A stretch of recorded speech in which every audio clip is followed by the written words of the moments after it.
നമസ്കാരം. പുതിയ വീഡിയോയിലേക്ക് ഏവർക്കും സ്വാഗതം. ഇന്നത്തെ വിഷയം സ്ത്രീകൾക്ക് 1000 രൂപ പെൻഷൻ, അതിനെപ്പറ്റിയാണ് ഇന്ന് പറയുന്നത്. ആർക്കൊക്കെ കിട്ടും, എന്തൊക്കെയാണ് അതിൻ്റെ കണ്ടീഷൻസ്, ഇതൊക്കെയാണ് നമ്മൾ ഈ വീഡിയോയിൽ പറയുന്നത്.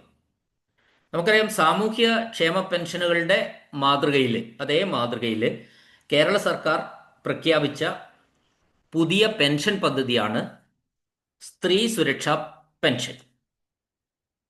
അർഹരായവർക്ക് മാസം 1000 രൂപ കിട്ടും. ഈ അർഹരായവർക്ക് ഈ പെൻഷൻ കിട്ടുന്നത് ബാങ്ക് അക്കൗണ്ടിലൂടെയാണ്.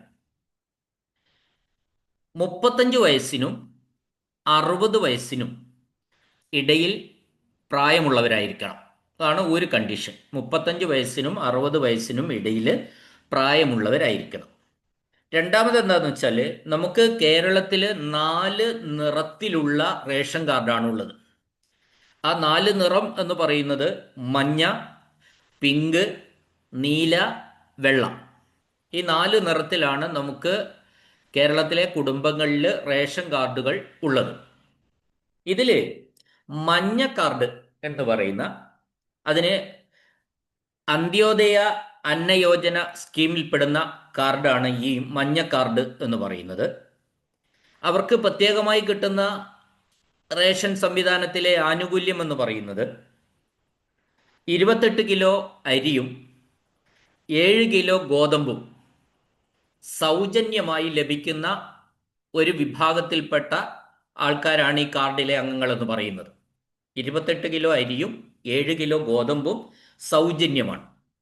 രണ്ടാമത്തെ ഒരു കാർഡ് എന്ന് പറയുന്നത് പിങ്ക് ആണ്. പിങ്ക് കാർഡ് എന്ന് പറയുന്ന മുൻഗണനാ വിഭാഗത്തിൽ വരുന്നതാണ്. കുടുംബത്തിലെ ഓരോ അംഗത്തിനും 5 കിലോഗ്രാം ഭക്ഷ്യധാന്യം സൗജന്യമായിട്ട് കിട്ടുന്നു. അതാണ് പിങ്ക് നിറത്തിലുള്ള കാർഡിലെ അംഗങ്ങൾക്ക് കിട്ടുന്ന ഒരു ആനുകൂല്യം എന്ന് പറയുന്നത്. അപ്പൊ നമ്മൾ ഈ 1000 രൂപ പെൻഷൻ, സ്ത്രീകൾക്ക് ലഭിക്കുന്ന ഈ 1000 രൂപ പെൻഷൻ എന്ന് പറയുന്ന പുതിയ സ്കീമിൽ നമ്മൾ അപേക്ഷിക്കണമെങ്കിൽ ഈ 2 തരത്തിലുള്ള ഏതെങ്കിലും കാർഡിലെ അംഗങ്ങളായിരിക്കണം. ഒന്നുകിൽ നമ്മളുടെ ഈ സ്ത്രീ ആനുകൂല്യം അർഹതയ്ക്കുള്ള സ്ത്രീ എന്ന് പറയുന്നത് മഞ്ഞ കാർഡിലെ അംഗമായിരിക്കണം, അല്ലെങ്കിൽ പിങ്ക് കാർഡിൽ അവരുടെ പേര് ഉണ്ടായിരിക്കണം. നീല, വെള്ള എന്നീ കാർഡുകളിലുള്ളവർക്ക് ഈ സ്കീമിൽ അപേക്ഷിക്കാൻ കഴിയില്ല, അല്ലെങ്കിൽ അവർ അപേക്ഷിക്കാൻ അർഹരല്ല എന്ന് നമ്മൾ മനസ്സിലാക്കണം. അപ്പോൾ ഒന്നാമത്തെ അതാണ്. 2 കണ്ടീഷൻ ഇപ്പം ഞാൻ പറഞ്ഞു. 35 വയസ്സിനും 60 വയസ്സിനും ഇടയിൽ പ്രായമുള്ള സ്ത്രീകൾക്കാണ് അപേക്ഷിക്കാൻ കഴിയുക. രണ്ടാമത്തത് മഞ്ഞ, പിങ്ക് എന്നീ റേഷൻ കാർഡുകളിൽ അംഗങ്ങളായിട്ടുള്ളവരായിരിക്കണം അല്ലെങ്കിൽ ആ കാർഡുകളിൽ പേരുള്ളവരായിരിക്കണം ഈ സ്ത്രീ അപേക്ഷകർ എന്ന് പറയുന്നത്. മറ്റൊരു കണ്ടീഷൻ എന്താന്ന് പറഞ്ഞാൽ, മറ്റ് പെൻഷനുകൾ, അതായത് വിധവ പെൻഷൻ, അവിവാഹിത പെൻഷൻ, വികലാംഗ പെൻഷൻ പോലുള്ള സാമൂഹ്യ പെൻഷനുകൾ, അതുകൂടാതെ സർവീസ് പെൻഷൻ, പിന്നെ സർവീസ് പെൻഷന് സാധാരണ പെൻഷനർ മരിച്ചു കഴിഞ്ഞാൽ ലഭിക്കുന്ന, ഭാര്യയ്ക്കൊക്കെ ലഭിക്കുന്ന കുടുംബ പെൻഷൻ, ക്ഷേമനിധി ബോർഡിൻ്റെ കുടുംബ പെൻഷൻ, EPF പെൻഷൻ, ഇത്തരം പെൻഷനുകൾ വാങ്ങുന്നവരായിരിക്കരുത്. ഒരിക്കൽ കൂടി അത് പറയാം.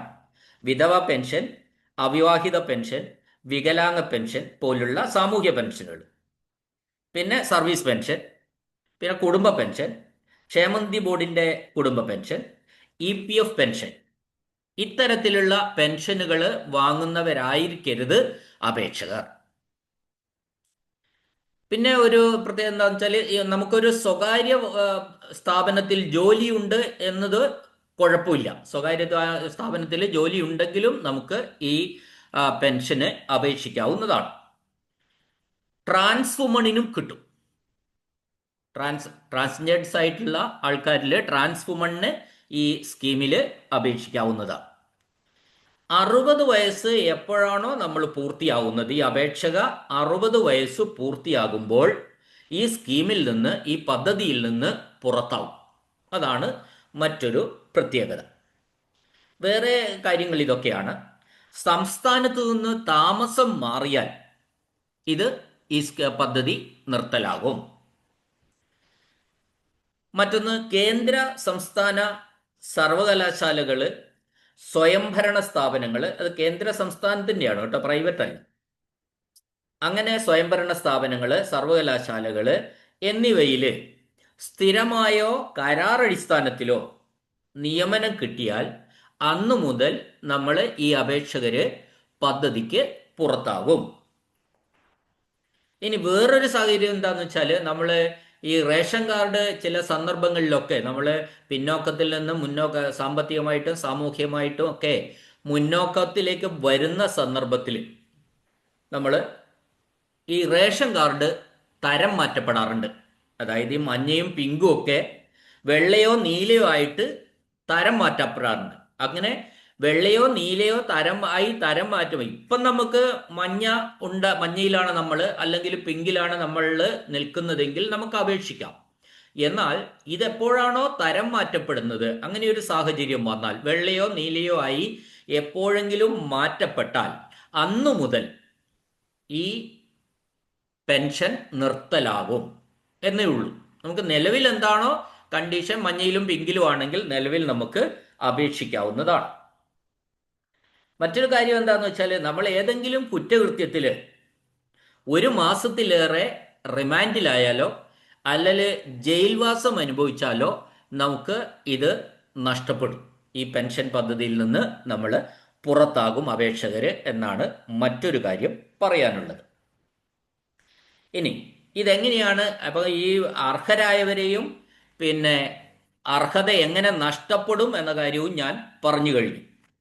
ഇനി നമ്മൾ പറയുന്നത് എങ്ങനെയാണ് ഇത് അപേക്ഷിക്കേണ്ടതെന്നാണ്. അപേക്ഷിക്കേണ്ടത് നമ്മുടെ തദ്ദേശ സ്ഥാപന സെക്രട്ടറിക്കാണ് അപേക്ഷ നൽകേണ്ടത്. തദ്ദേശ സ്ഥാപന സെക്രട്ടറി എന്ന് പറഞ്ഞാൽ പഞ്ചായത്തിലാണെങ്കിൽ പഞ്ചായത്ത് സെക്രട്ടറി, മുനിസിപ്പലിലാണെങ്കിൽ മുനിസിപ്പൽ സെക്രട്ടറി, കോർപ്പറേഷനിലാണെങ്കിൽ കോർപ്പറേഷൻ സെക്രട്ടറിക്കാണ് നമ്മൾ അപേക്ഷ സമർപ്പിക്കേണ്ടത്. വയസ്സ് തെളിയിക്കുന്ന സർട്ടിഫിക്കറ്റ് നമ്മൾ ഹാജരാക്കണം. ഈ അപേക്ഷകരുടെ വയസ്സ് തെളിയിക്കുന്നത്, കാരണം 35-നും 60-നും ഇടയ്ക്കാണല്ലോ ഈ അപേക്ഷകരുടെ പ്രായം വേണ്ടത്. അപ്പോൾ വയസ്സ് തെളിയിക്കുന്ന സർട്ടിഫിക്കറ്റ് നമ്മൾ ഹാജരാക്കണം. ഈ വയസ്സ് തെളിയിക്കുന്ന സർട്ടിഫിക്കറ്റ് എന്ന് പറയുമ്പോൾ സ്കൂൾ സർട്ടിഫിക്കറ്റ് ആവാം, അത്തരത്തിലുള്ള സർട്ടിഫിക്കറ്റ്, അല്ലെ ബർത്ത് സർട്ടിഫിക്കറ്റ് ഉണ്ടെങ്കിൽ അത് മതി. സ്കൂൾ സർട്ടിഫിക്കറ്റിലെ SSLC സർട്ടിഫിക്കറ്റ് നമ്മുടെ കൈവശമുണ്ടെങ്കിൽ അത് മതി. അല്ല, നമ്മൾ താന്ന ക്ലാസ് വരെ പഠിച്ചിട്ടുള്ളൂ എന്ന് വിചാരിക്കുക, 5-ാം ക്ലാസ് വരെയോ അല്ലെ 7-ാം ക്ലാസ് വരെയോ അപേക്ഷകർ പഠിച്ചിട്ടുള്ളൂ എങ്കിൽ എന്ത് ചെയ്താൽ മതി, നമ്മൾ ആ പഠിച്ച സ്കൂളിൽ 100 രൂപയുടെ ഒരു മുദ്ര പേപ്പറിൽ ഒരു സ്കൂൾ സർട്ടിഫിക്കറ്റിന് അപേക്ഷ കൊടുക്കുക. ആ സ്കൂൾ സർട്ടിഫിക്കറ്റ് എന്നതുകൊണ്ട് അവിടെ ഉദ്ദേശിക്കുന്നത് സ്കൂൾ പ്രവേശന രജിസ്റ്ററിന്റെ പകർപ്പ് നമുക്ക് അനുവദിച്ചു തരും. സ്കൂളിൽ അപേക്ഷ കൊടുത്താൽ ഈ മുദ്രപേപ്പറും ഒരു അപേക്ഷയും, 5 രൂപ വെള്ള പേപ്പറിൽ ഒരു അപേക്ഷ, അതിൻ്റെ മുകളിൽ 5 രൂപയുടെ കോർട്ട് ഫീസ് സ്റ്റാമ്പും ഒട്ടിച്ച് നമ്മൾ അപേക്ഷ കൊടുക്കണം. അത് സ്റ്റാമ്പ് പേപ്പർ അടക്കം കൊടുക്കണം. അങ്ങനെ കൊടുക്കുമ്പോൾ നമുക്ക് അതിനകത്ത് സ്കൂൾ സർട്ടിഫിക്കറ്റിൻ്റെ, സ്കൂൾ പ്രവേശന രജിസ്റ്ററിൻ്റെ, അഡ്മിഷൻ രജിസ്റ്ററിൻ്റെ പകർപ്പ് നമുക്ക് അതിൽ എഴുതി ആ സ്കൂളിലെ ഹെഡ് മാസ്റ്റർ ഒപ്പും സീലും ഒക്കെ വെച്ച് തരും. അത് ശരിക്കും ഒരു ഔദ്യോഗിക രേഖയാണ്. നമ്മളുടെ ജനന തീയതി എവിടെയും തെളിയിക്കാൻ, കാരണം എല്ലാവരും 10-ാം ക്ലാസ് വരെ പഠിച്ചുകൊള്ളണമെന്നില്ല. അപ്പോൾ അതിൽ താഴെ പഠനമുള്ള എന്നാൽ ബർത്ത് സർട്ടിഫിക്കറ്റ് ഇല്ലാത്തവരായിട്ടുള്ളവരുണ്ടെങ്കിൽ അവർക്ക് 1988-ന് മുന്നേ നമുക്ക് ബർത്ത് സർട്ടിഫിക്കറ്റ് നിർബന്ധമല്ല. അപ്പോൾ അത് അങ്ങനെയുള്ളവരുണ്ടെങ്കിൽ അവർക്ക് ഈ രീതിയിലുള്ള ഒരു സർട്ടിഫിക്കറ്റ് വയസ്സ് തെളിയിക്കാൻ ഉണ്ടായാൽ മതി.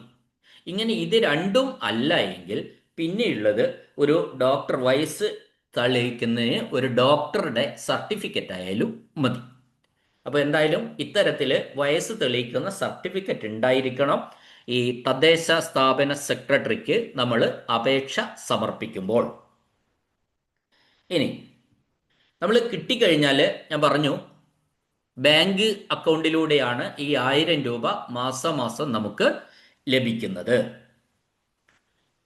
നമ്മൾ 60 വയസ്സ് വരെ ഇത് കിട്ടുള്ളൂ. 60 വയസ്സാകുന്നതോടുകൂടി നമ്മൾ ഈ പദ്ധതിയിൽ നിന്ന് പുറത്താകും. നമ്മൾക്ക് കിട്ടിക്കഴിഞ്ഞാൽ, നമ്മളിതിന് അർഹരായി നമുക്ക് ഈ പെൻഷൻ കിട്ടിത്തുടങ്ങിയാൽ നമ്മൾ ഓരോ വർഷവും മറ്റു പെൻഷനുകൾ പോലെ തന്നെ മസ്റ്ററിങ് നടത്തണം. മസ്റ്ററിങ് എന്നതുകൊണ്ട് ഉദ്ദേശിക്കുന്നത് യഥാർത്ഥത്തിൽ നമ്മൾ ഈ പെൻഷൻ വാങ്ങാൻ നമ്മൾ ഉണ്ട് എന്ന് തെളിയിക്കുന്ന ഒരു പ്രോസസ്സാണ്, ഒരു പ്രക്രിയയാണ് ഈ മസ്റ്ററിങ് എന്ന് പറയുന്നത്.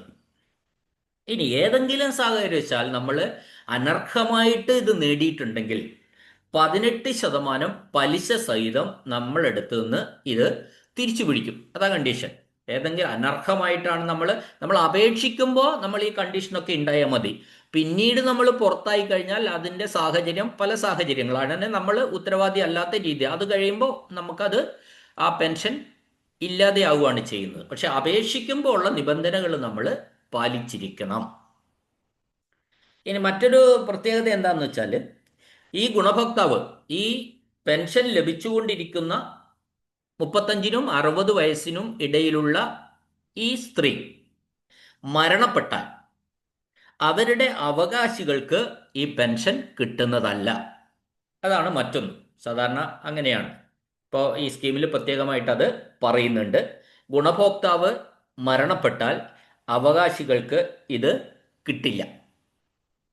ഇത്രയുമാണ് നമ്മൾ ഈ സ്ത്രീകൾക്ക് ഏറ്റവും പുതിയ കേരള ഗവൺമെൻറ് ഈ അടുത്തിടെ പ്രഖ്യാപിച്ച ഒരു പുതിയ പെൻഷൻ പദ്ധതിയാണ്. സ്ത്രീകൾക്ക് മാസം 1000 രൂപ 35 വയസ്സിനും 60 വയസ്സിനും ഇടയിലുള്ളവർക്ക് കിട്ടുന്ന സ്കീമായിട്ട് പുറത്തേക്ക് വന്നിട്ടുള്ളത്.